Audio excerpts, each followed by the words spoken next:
Olá, tudo bem? Bem-vindo ao canal Viver de Renda. Se inscreva no canal, deixe seu like e compartilhe com os amigos. Nos acompanhe também no Instagram Viver de Renda Canal e no nosso novo canal aqui no YouTube, o Café com Ações.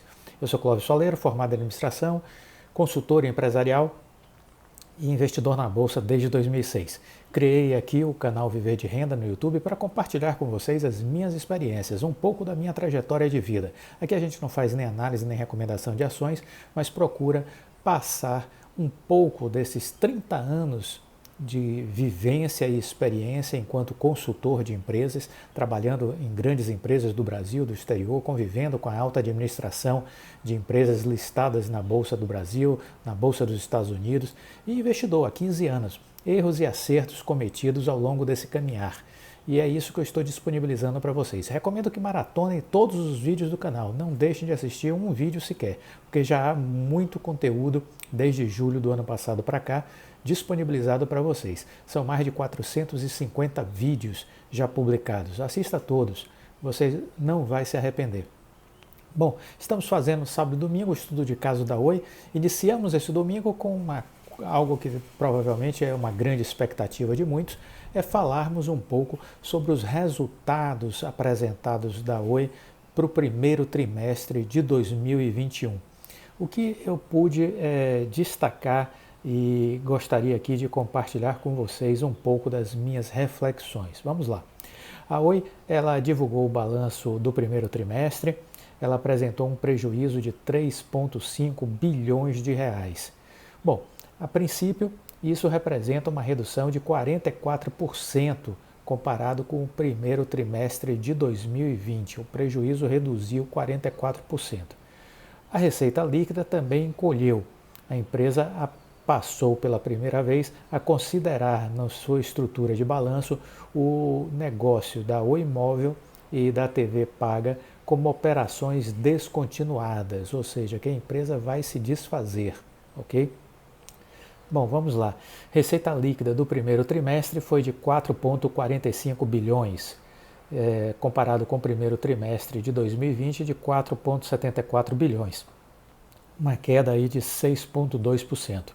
O prejuízo, que em 2020 no primeiro trimestre foi de 6,28 bilhões, caiu para 3,5 bilhões, uma redução de 44,2%. A dívida líquida era em 2020, no primeiro trimestre, de 18 bilhões, passou agora para 25 bilhões, um aumento de 15,5%, e esse é um fato que a gente precisa analisar um pouco, refletir mais adiante, né? Esse é um dado que eu não gostei, o crescimento da dívida líquida, ok? A receita da Oi, ela apresentou queda no primeiro trimestre, conforme o balanço financeiro divulgado, na noite de quarta-feira, né, dia 12, a empresa registrou que a receita líquida chegou a 4,45 bilhões entre janeiro e março, uma redução de 6,2% no comparativo com o igual período de 2020. A estratégia focada na fibra está começando a apresentar retorno, isso é importante. A nova Oi, que inclui os serviços de banda larga e telefonia fixa residencial e corporativa, apresentou uma queda de 7,4% nesse primeiro trimestre, da ordem aí, o total foi de 2,21 bilhões. Essa queda dessa nova Oi, né, está aí atrelada, associada aos efeitos da pandemia, com os lockdowns, essa coisa toda do primeiro trimestre deste ano, né? A expansão de fibra, ela impulsiona a virada do segmento residencial que vinha caindo em muitos anos, e essa área ficou estável no comparativo anual, apresentando 1,31 bilhão em receita nos primeiros 3 meses de 2021. Né? Ela hoje representa 29,4% do total. A tecnologia foi responsável por uma receita líquida de 560 milhões, no caso da fibra, né? Aumento de quase 3 vezes, ou seja, 189% de crescimento. Ainda não é superior ao cobre, contudo, que totalizou 750 milhões, mas teve um recuo aí de quase 33% nas receitas, dos quais 509 milhões foram de telefonia fixa e 241 milhões da banda larga XDSL. A receita média do usuário de fibra foi de R$ 87. Bom, além disso, vale a pena destacar que a unidade de negócios responsável pela redução nas receitas da nova Oi foi exatamente o segmento corporativo. Esse segmento totalizou 880 milhões no primeiro trimestre, uma queda de quase 17%. O B2B agora compõe 19,8% da receita total. Apenas a fibra para pequenas empresas acabou acumulando 31 milhões de receita no período, ou seja, um crescimento de 184%. Ainda houve um prejuízo líquido de 3,5 bilhões, porém isso representa quase a metade do registrado no ano passado, no igual período, né? Uma redução de 44,2%. A dívida líquida aumentou em 38,8% e isso sim é preocupante.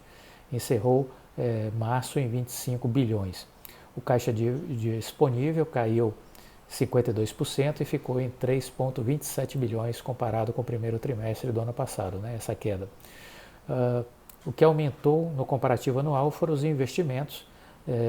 A Oi acabou nesse ano fazendo investimentos da ordem de 1,86 bilhão. Esse investimento é em fibra, em algo que vai gerar receita para a nova empresa. Então, esses investimentos não nos preocupam, muito pelo contrário, eles sinalizam que a empresa segue acelerando a sua expansão de fibra.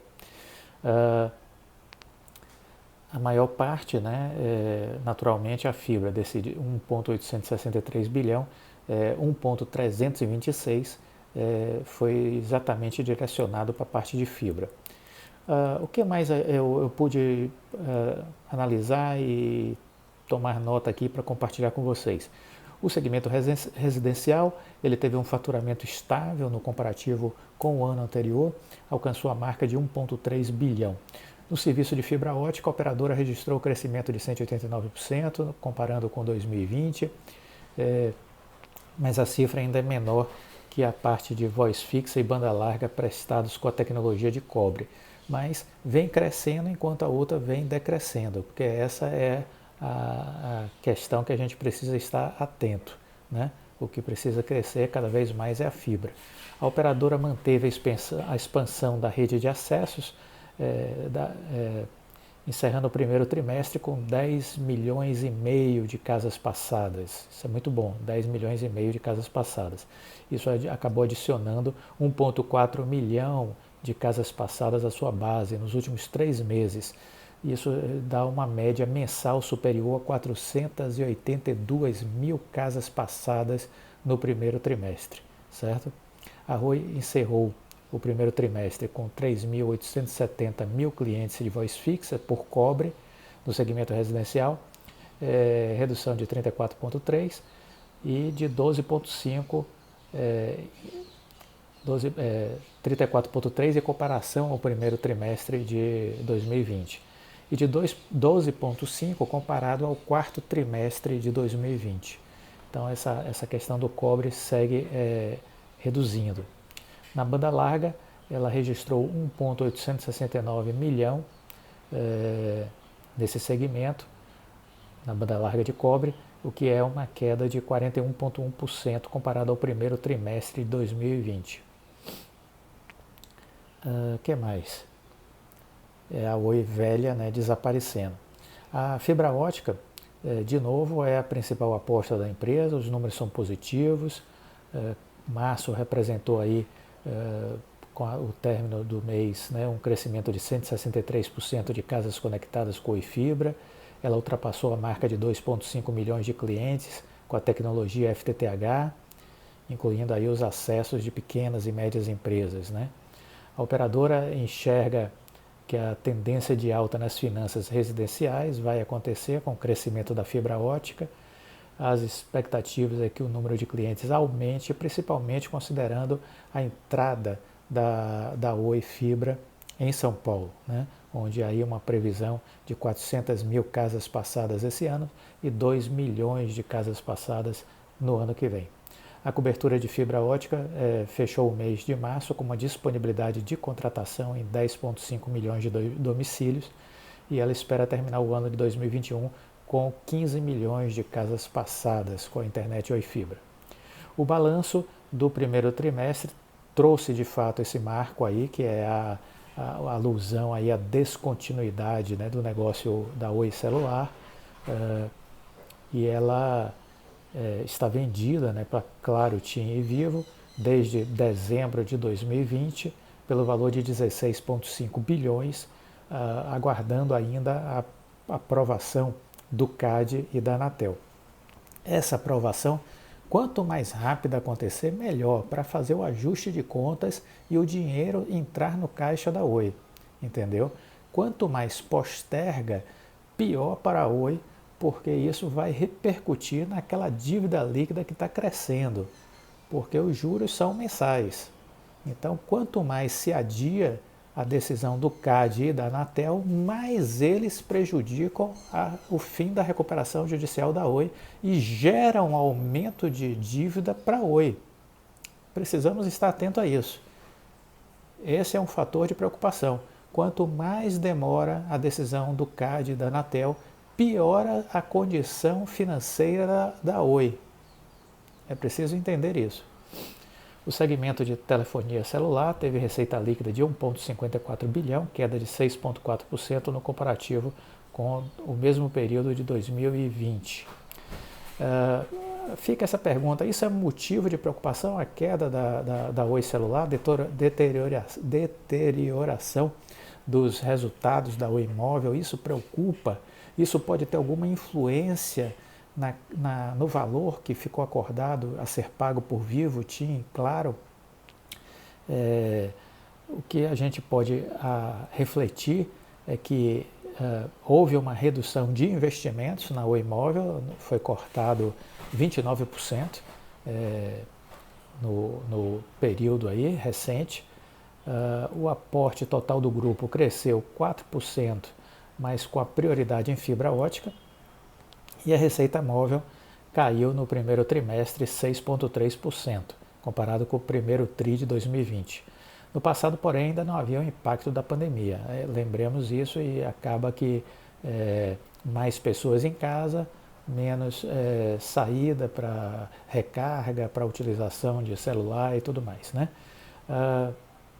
Então, temos que estar atentos a essa demora, porque isso me preocupa e deve preocupar todos os sócios da Oi, né? Todos os investidores da Oi.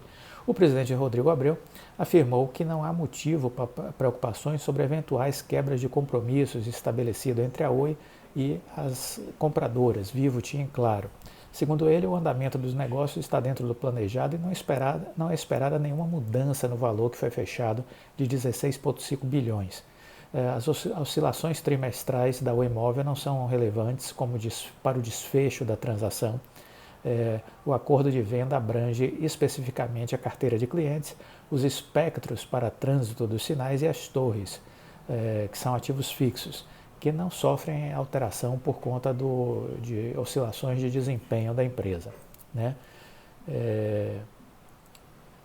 Bom, esses são os dados preliminares que a gente apurou aí com relação ao resultado, né,